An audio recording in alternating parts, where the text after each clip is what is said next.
It's Trevor Hook from the KBIA newsroom, and it's time for Missouri on Mike, stories from Missouri in its 200th year. Arden Steele grew up in Jefferson City and lived there for around 50 years. She lives in Florida now. She says that Missouri's history is worth celebrating as the state turns 200, which might make some sense given her proximity to one of the Show Me State's most famous residents, President Harry S. Truman. She spoke about her childhood memories with the 33rd President of the United States in this episode of Missouri on Mike.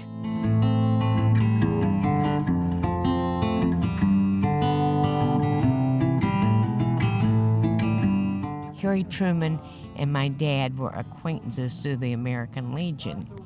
And when we would go to the American Legion State Convention, Harry Truman would come. And Dad and a bunch of other gentlemen would go and greet him and bring him to the convention hall.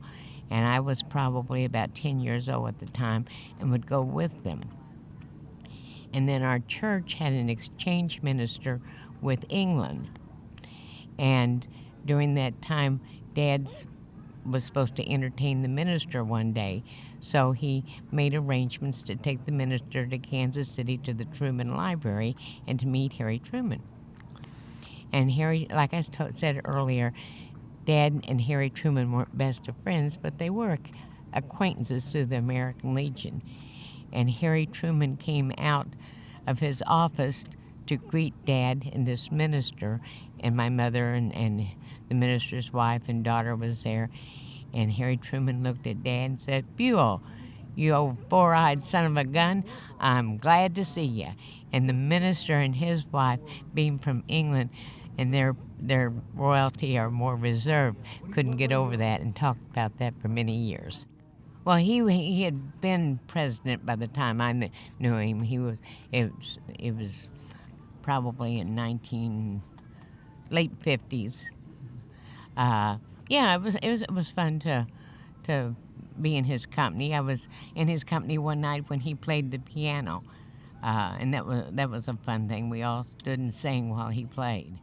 And we would go to the state convention of the American Legion every year. And like I said, Dad and this group of gentlemen would go get Harry, and they'd bring him in, and he would always address the convention, and the Legionnaires would always stand up. And I can remember one time especially, Harry Truman began his speech, and the Legionnaires would yell, "Give him hell, Harry." And he said, "You shut up and I will."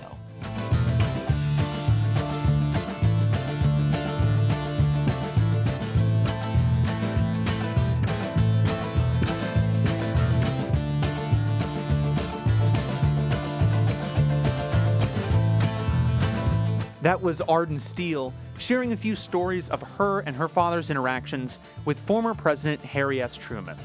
Missouri on Mike is an oral history and journalism project for Missouri's 200th year. Thanks to Emma Boyle for producing this episode. Music was provided by the Burney Sisters. For more conversations like this, visit kbia.org. I'm Trevor Hook. Thanks for listening.